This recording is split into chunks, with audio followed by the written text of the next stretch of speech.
El chico superdotado, novela de aprendizaje, un relato de Héctor D'Alessandro que apareció el 10 de noviembre de 2008 en el blog Psicocuántico.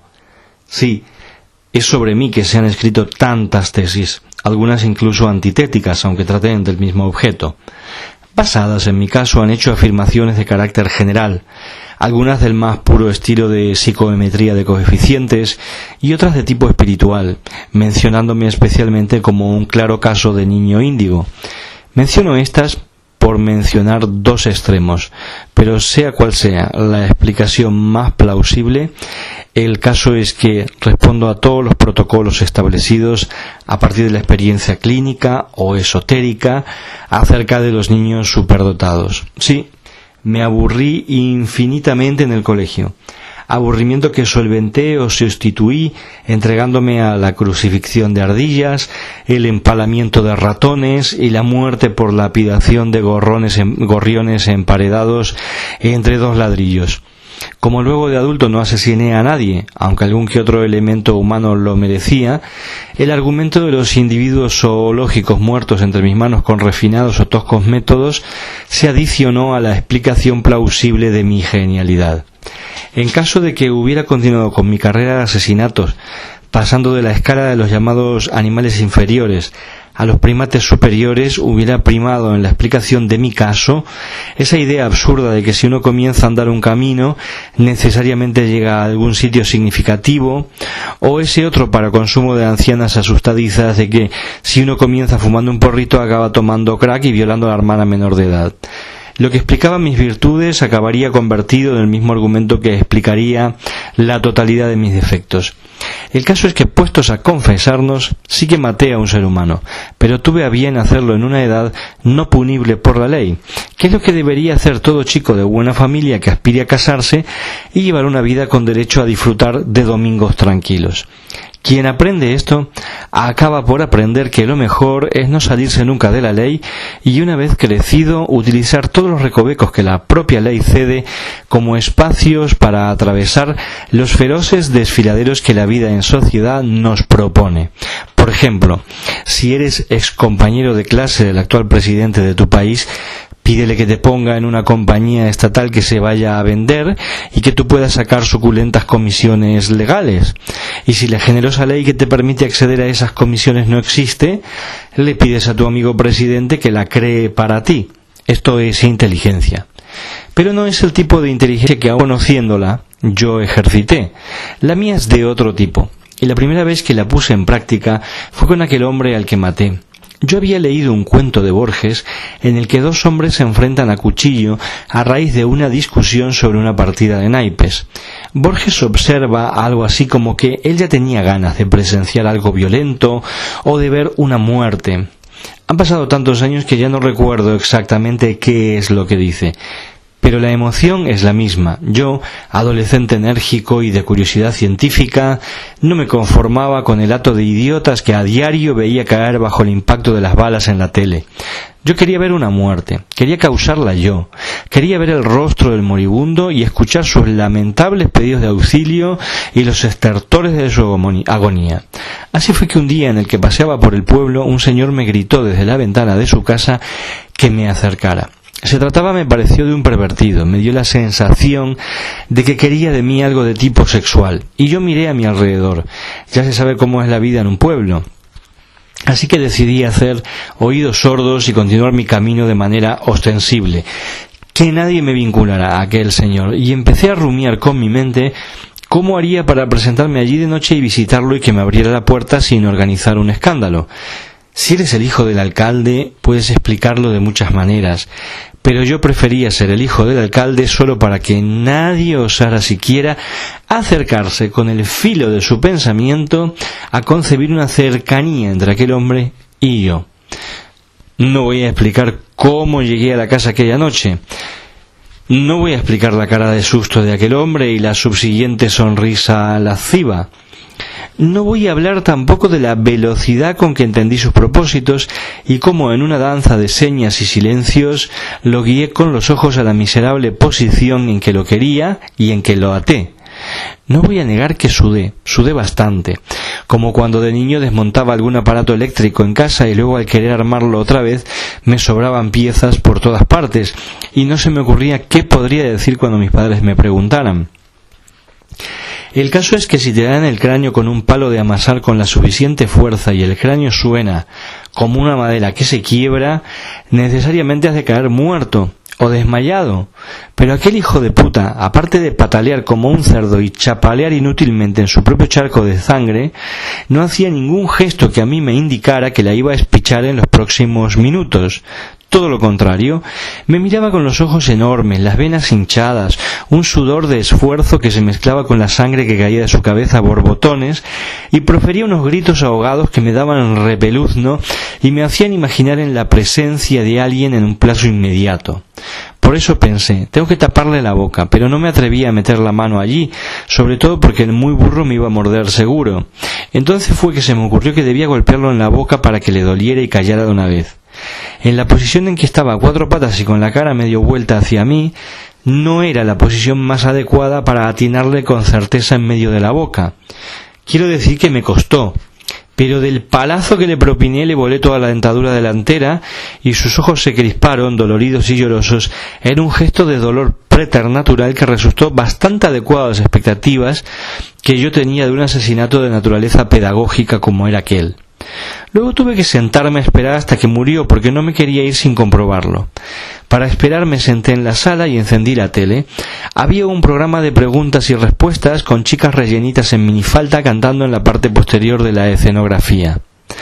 Antes de irme le clavé, como última medida de seguridad, un cuchillo en lo que imagino que era su yugular. Desde luego la mía no era. El objeto de esta medida era acabar de desangrarlo y asegurarme su muerte. Mirándolo de aquel modo, desparramado de modo humillante en el suelo ensangrentado de baldosas bastante horteras, pensé que la muerte era un fenómeno de peso vinculado a la caída, a la fuerza de gravedad. Que esta fuerza era justamente la primera que empezaba a trabajar el cuerpo muerto, ensanchándolo con su atracción perenne, inmovilizando para la lenta acción de las hormigas, los gusanos, las moscas y otros elementos simpáticos del mundo animal. Mirando su cara, repentinamente desencajada, podría decirse que desparramada, aplastada, fue que me di cuenta que yo era un escritor y que lo que estaba viendo era sólo una etapa, importante, eso sí, en mi personal Bildungsroman. Aquella noche no me fui directamente a mi casa, sino que me largué al campo a contarle a la naturaleza y a los elementos la novedad que se había producido en mi vida. Yo era así de intenso y de sentimental. De todo lo anterior, alguien poco avisado puede inferir que yo soy una persona segura de sí y que obtiene a la primera todo lo que deseo, y que mi vida ha sido un sendero tapizado por pétalos de las más exquisitas flores. No, nada más erróneo. Pertenezco lamentablemente al tipo de niño excepcional al que la vida acaba complicándosele.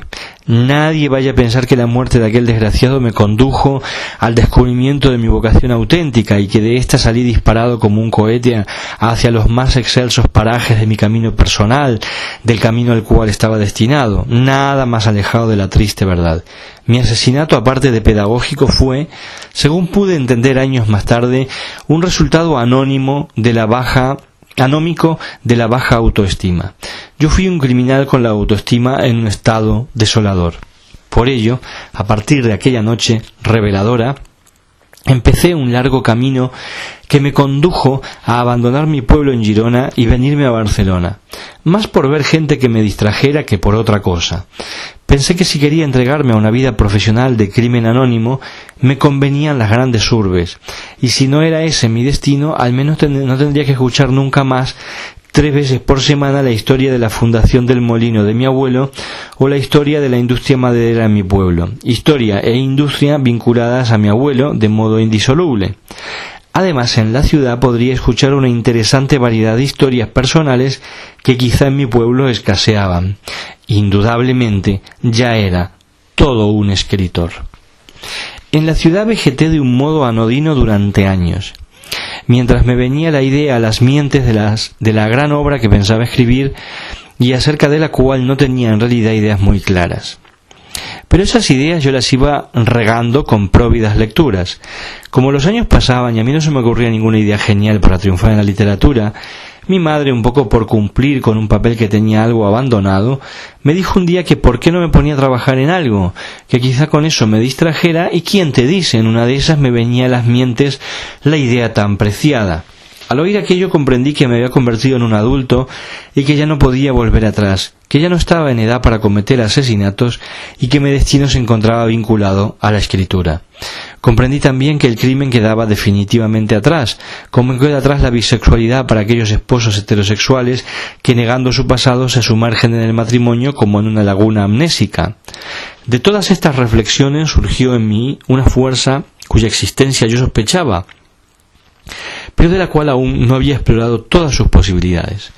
Fue entonces que me presenté a una entrevista en la administración de unos grandes almacenes. El puesto era para ordenar facturas y distribuir pedidos y archivar albaranes de pedidos entregados. Había allí 2 chicas que estaban muy buenas y un muchacho bastante simpático y algo bobo que hacía bromas todo el tiempo.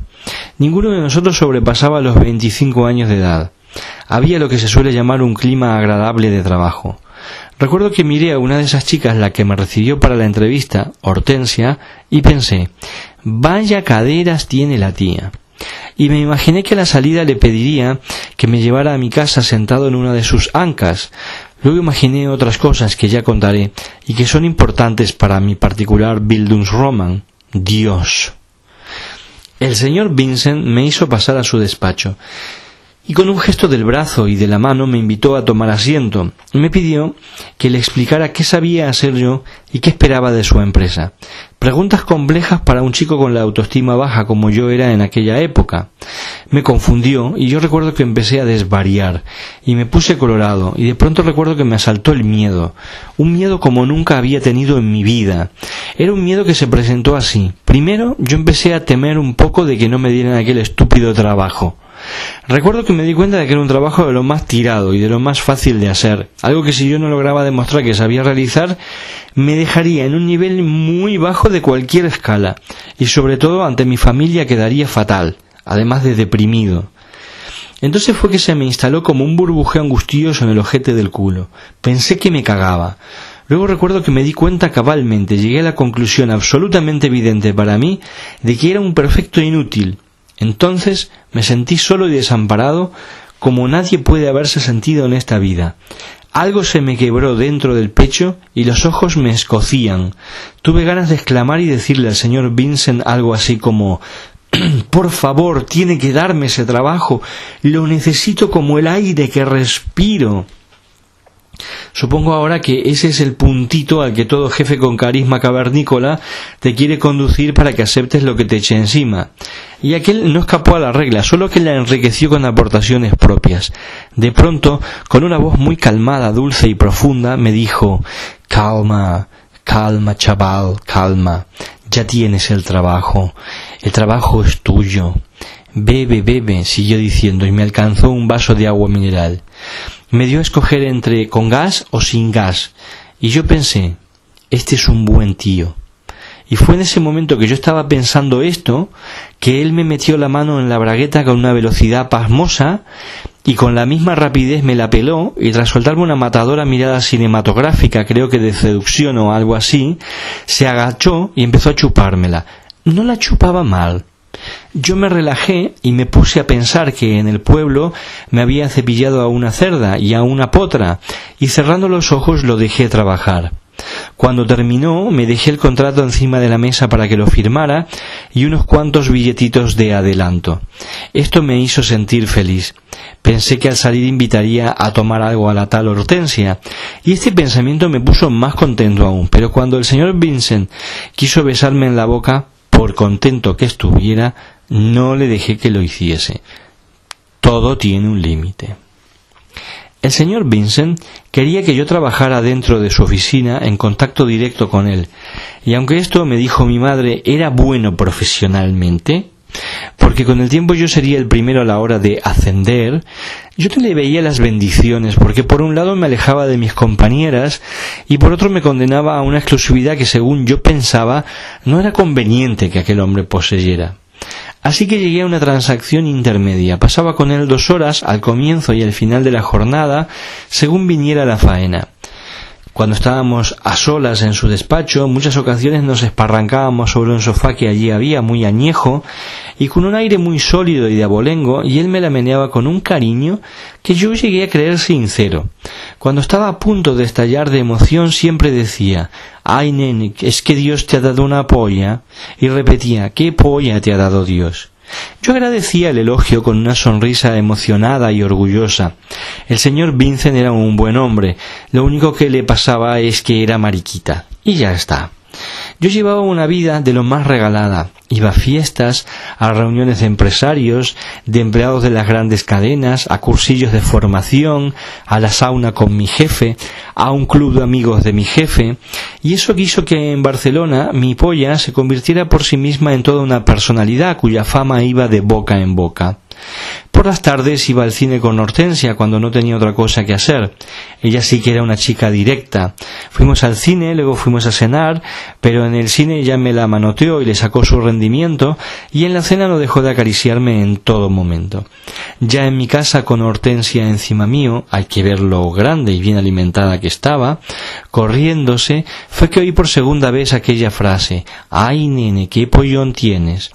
Eso me halagó y despertó mi curiosidad, un poco por comparar, pero más por saber qué significaba aquello en el misterioso desarrollo de mi particular novela de formación.